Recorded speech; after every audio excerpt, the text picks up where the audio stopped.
Francisco in Zaragoza, Spain, with this segment of Lessons for Entrepreneurs, and I'm speaking with David Sifry. He's the founder of Offbeat Guides. He's also the founder of Technorati and 3 other companies. David, thank you for joining me for this segment. It's a pleasure. It's great to see you, Bambi. It's great to see you, too, halfway around from where we actually live. David, this is the segment where we always talk to seasoned entrepreneurs, many entrepreneurs, and they give their advice to many companies out there watching on Vader.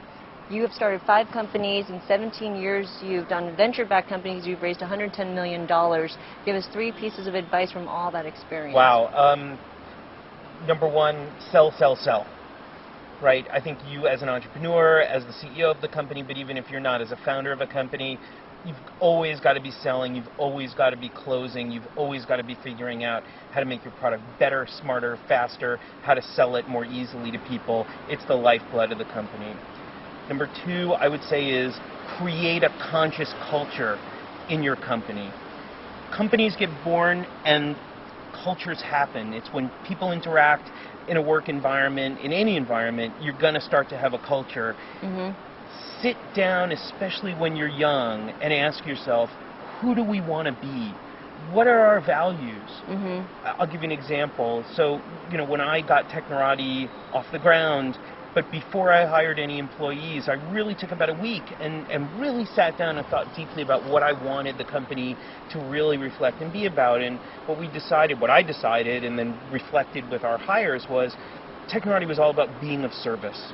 We wanted to be of service both to our users, to to something that's bigger than ourselves, right? We wanted to create something that really made a difference and had an impact with others. And I think your culture can be whatever it is that you want it to be, but sit down and try to consciously figure out and articulate what that culture is, and then try to espouse it to everybody that you meet. And you know what?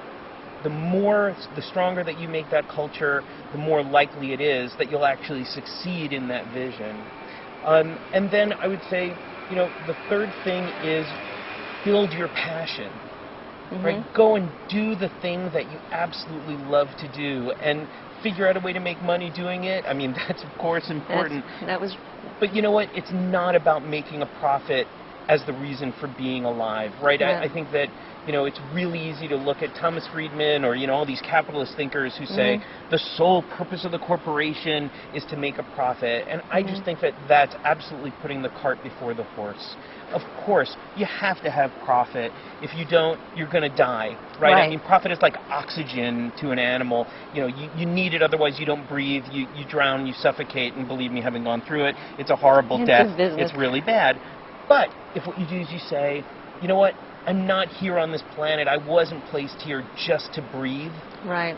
But we're here to do something more. Follow that passion and build it, and chances are, even if you fail, you'll have actually had a wonderful time trying to build the thing that you're so passionate about. Well, we're here at the Innovate Europe conference, and the big theme is fail and be okay with it. Yeah. You talked on a panel with Chris Shipley here at the Innovate Europe conference. She talked about some of the mistakes that you made in the past 17 years. And one of the mistakes you made was choosing the right CEO at Linux Care. Talk about that. How would you do it differently, and who would you hire today? Yeah, I think we made a bunch of mistakes, believe me. And one of the biggest ones, though, I think was we, the founding team, ended up being pressured based on how the business was growing, how many customers we had, and how little experience we had had running a venture-backed company, to bring in, quote-unquote, professional management, right? And I think that it's not to say that bringing in experienced managers as a company grows isn't incredibly important, can't be incredibly useful, but we ended up picking the wrong person.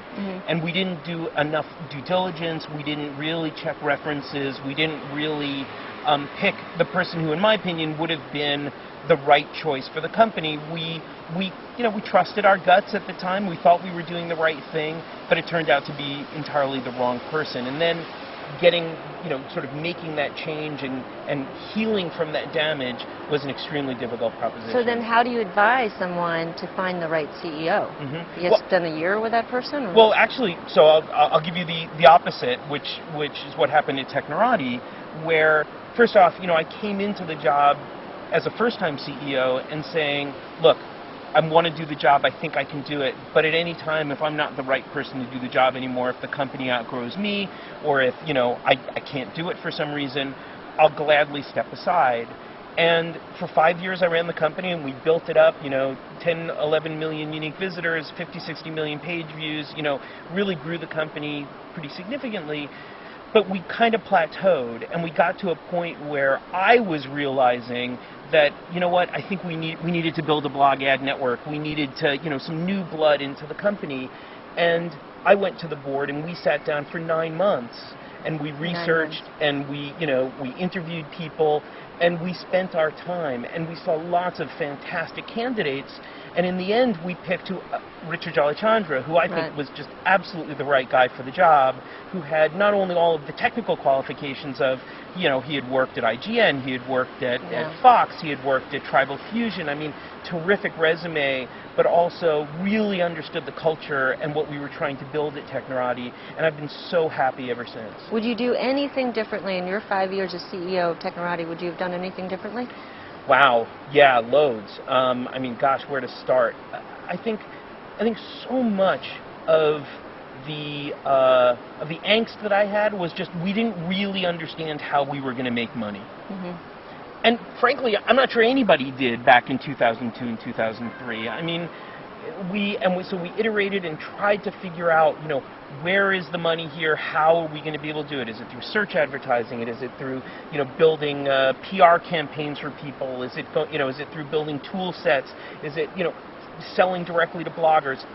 We didn't know. And I think if I were looking back in 2020 hindsight, I would have slowed down a little bit on just building new features and adding more to the site, and really sat down and worked hard and figured out the question of what are we going to sell, right? And what kind of business model are we really going to focus on?